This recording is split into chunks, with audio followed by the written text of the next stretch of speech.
মহর্ষি কৃষ্ণদ্বৈপায়ন বেদব্যাস রচিত এই মহাকাব্যকে অনেকেই নিছক পৌরাণিক বা কল্পকাহিনী ভেবে ভুল করে বসেন। বস্তুত মহাভারতের প্রত্যেকটি চরিত্র, স্থান ও কাল সম্পূর্ণরূপে বাস্তব। এই মহাকাব্যের পাতায় পাতায় চিত্রিত হয়েছে কৌরব ও পাণ্ডবদের গৃহবিবাদ, ঘাত প্রতিঘাত, সংকট উত্তরণ, শোষণ বঞ্চনা ও ধর্ম অধর্মের চর্চা। পাঞ্চাল রাজ্যের সাথে জড়িয়ে আছে মহারাজ দ্রুপদ, পঞ্চপাণ্ডবদের পত্নী দ্রৌপদী, শিখণ্ডী এবং ধৃষ্টদ্যুম্নের নাম। মহাভারত অনুসারে জানা যায়, গুরু দ্রোণাচার্যকে তার শিষ্যরা গুরুদক্ষিণা দেওয়ার পূর্ব পর্যন্ত পাঞ্চাল রাজ্য অখণ্ড অবস্থায় ছিল। দ্রোণাচার্যের শিষ্যগণ ও দ্রুপদের মধ্যকার যুদ্ধে দারুণভাবে পরাজিত হয়েছিলেন পাঞ্চালরাজ দ্রুপদ।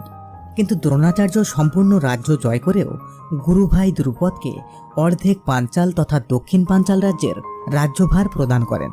অন্যদিকে দ্রোণপুত্র অশ্বত্থামা উত্তর পাঞ্চালের রাজা নিযুক্ত হন। অনুমান করা হয় বর্তমানে উত্তরাখণ্ড ও উত্তরপ্রদেশের কিছু অংশ জুড়ে ছিল পাঞ্চাল রাজ্যের অবস্থান। আবার কোনো কোনো মতে আজকের পাঞ্জাবি হচ্ছে মহাভারতের পাঞ্চাল রাজ্য। চেদি রাজ্যের অন্যতম নৃশংস রাজা ছিলেন শিশুপাল। সম্পর্কে তিনি শ্রীকৃষ্ণের পিস্তুত ভাই হলেও তার সখ্যতা ছিল জরাসন্ধ ও দুর্যোধনের সাথে। চেদিরাজ শিশুপালের মাতা শ্রুতকীর্তিকে ভগবান শ্রীকৃষ্ণ কথা দিয়েছিলেন যে তিনি শিশুপালের 100টি অপরাধ ক্ষমা করবেন। বচন অনুযায়ী 100টি অপরাধ ক্ষমাও করেছিলেন ভগবান শ্রীকৃষ্ণ। কিন্তু তার শেষ পরিণতি ছিল সন্নিকটে। রাজসূয় যজ্ঞে যুধিষ্ঠিরের বিজয় হলে পাণ্ডবদের রাজধানী ইন্দ্রপ্রস্থে এক অনুষ্ঠানের আয়োজন করা হয়। সেখানে শ্রীকৃষ্ণকে বিশেষ সম্মান দিতে গেলে চেদিরাজ শিশুপাল শ্রীকৃষ্ণের তুচ্ছাত্মক বিরোধিতা করেন এবং পিতামহ ভীষ্মকেও বিদ্রুপাত্মক ভঙ্গিতে অপদস্থ করেন। এর ফলশ্রুতিতে শ্রীকৃষ্ণের সুদর্শন চক্রে প্রাণ হারান তিনি। তৎকালীন সেই চেদি রাজ্যের কিছু অংশ বর্তমান উত্তরপ্রদেশে এবং বাকি অংশ মধ্যপ্রদেশে অবস্থিত, এবং চেদি রাজ্যের রাজধানী শক্তিমতী বর্তমানে উত্তরপ্রদেশের বান্দা শহরে অবস্থিত। এই নিষাদ রাজ্যের রাজকুমার ছিলেন একলব্য। পৃথিবীতে যখন যখন গুরু দক্ষিণা শব্দটি উচ্চারিত হয় তখন সর্বাগ্রে নিষাদ পুত্র একলব্যের নামটি উচ্চারিত হয়। এর কারণও আমাদের অজানা নয়। ধনুর্বিদ্যায় অতুলনীয় প্রতিভাশালী একলব্য দ্রোণাচার্যকে গুরু মেনে এবং তার প্রতিকৃতি নির্মাণ করে ধনুর্বিদ্যা অধ্যয়ন করতেন। কালক্রমে গুরু দ্রোণাচার্য এই দৃশ্যের সাক্ষী হন। একলব্যের গুরুভক্তি ও পরাক্রম দেখে গুরু দ্রোণ মনে মনে সন্তুষ্ট হলেও অর্জুনের চেয়ে শ্রেষ্ঠ কোনো ধনুর্বিদ তৈরি হোক তা তিনি অন্তর থেকে চাননি। তাই গুরুদক্ষিণা হিসেবে চেয়েছিলেন একলব্যের ডান হাতের বৃদ্ধাঙ্গুলিটিকে। আর একলব্যও তার বৃদ্ধাঙ্গুলি দান করে একটি বিশেষ স্থান দখল করে নিয়েছিলেন মহাভারত গ্রন্থে। এই নিষাদদের অবস্থান ছিল তৎকালীন দক্ষিণ পাঞ্চালের দক্ষিণ পশ্চিমে। তবে বর্তমানে নিষাদ রাজ্যের প্রকৃত অবস্থান চিহ্নিত করা হয়েছে রাজস্থানে। মাত্র 18 দিনেই অগণিত যোদ্ধা দেহত্যাগ করেছিলেন এই রণভূমিতে। এই কুরুক্ষেত্রেই ভগবান শ্রীকৃষ্ণ তার মুখনিসৃত বাণীর সংকলন তথা শ্রীমদ্ ভগবদ্গীতা উপহার দিয়েছিলেন সমগ্র মানব জাতিকে। তাই রক্তস্নাত এই ধর্মযুদ্ধক্ষেত্র সনাতন ধর্মাবলম্বীদের কাছে এক মহাপবিত্র তীর্থস্থান। বর্তমান ভারতের হরিয়ানা রাজ্যের কুরুক্ষেত্র জেলার থানেশ্বরের দক্ষিণ পূর্বে অবস্থিত শ্রীকৃষ্ণের পাদপদ্মের স্পর্শধন্য সেই কুরুক্ষেত্র প্রত্নতত্ত্ব বিশারদগণ ও ঐতিহাসিকদের গবেষণায় প্রমাণিত হয়েছে এটিই সেই কুরুক্ষেত্র যেখানে কুরু পাণ্ডবদের মহারণ সংঘটিত হয়েছিল মহাভারতের যুগে।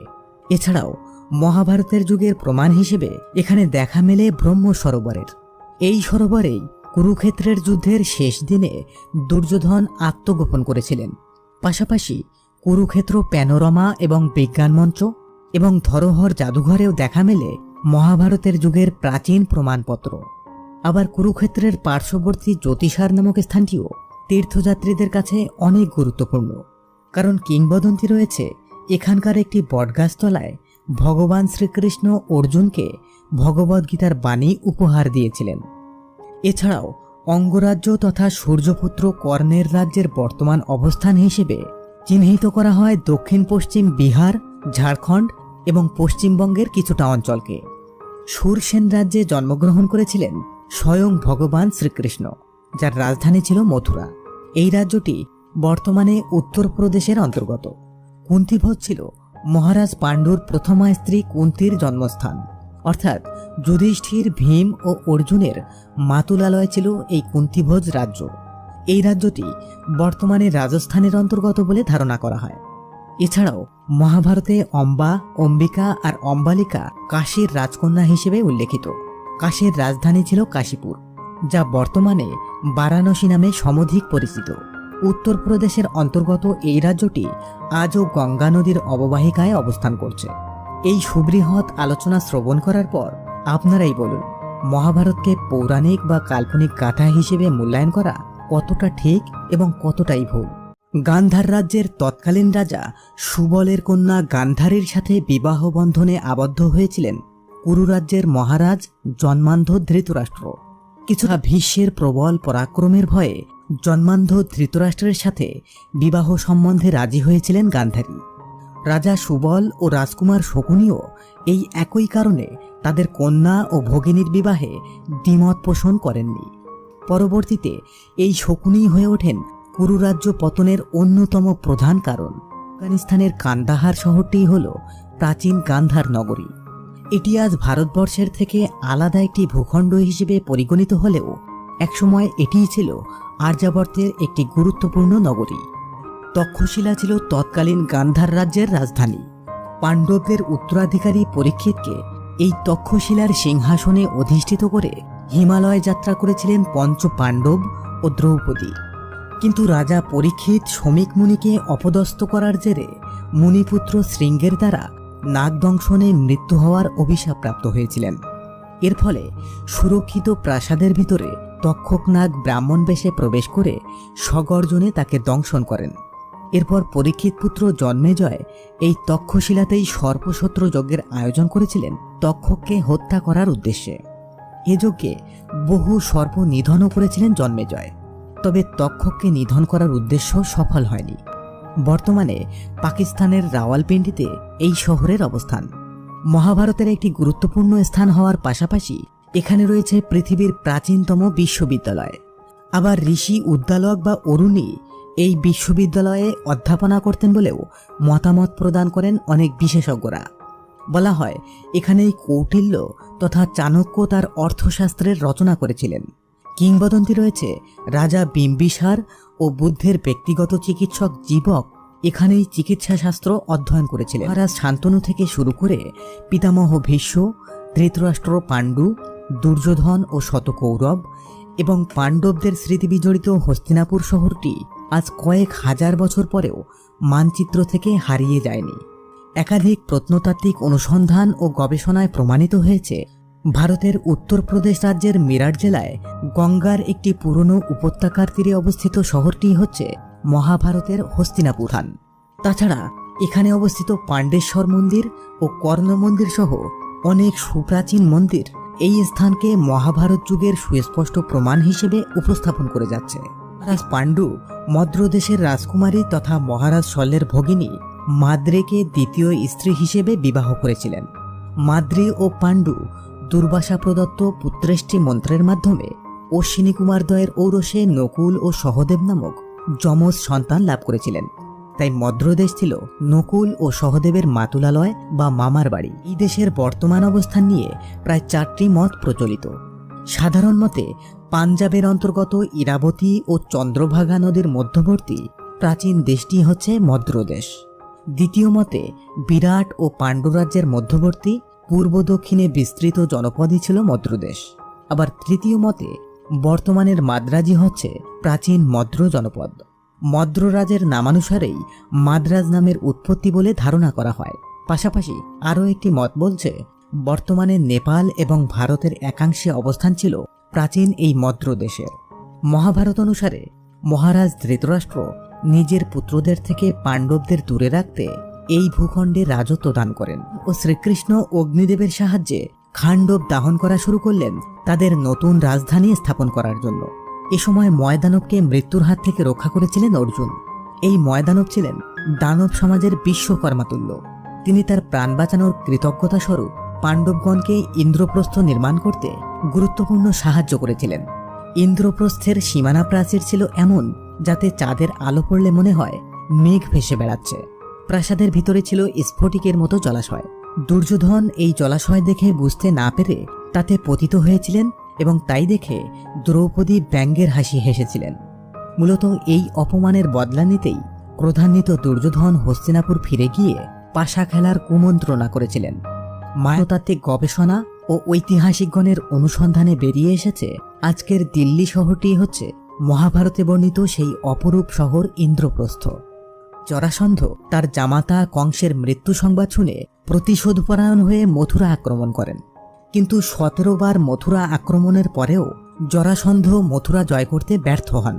তবে এই 17 বার আক্রমণে মথুরার অধিবাসী যাদবরা দুর্বল হয়ে পড়েন। শ্রীকৃষ্ণ যখন বুঝতে পারেন জরাসন্ধ আর একবার আক্রমণ করলে তা প্রতিরোধ করার শক্তি যাদবদের নেই, তখন তিনি নতুন এক শহর প্রতিষ্ঠার প্রয়োজন বোধ করেন।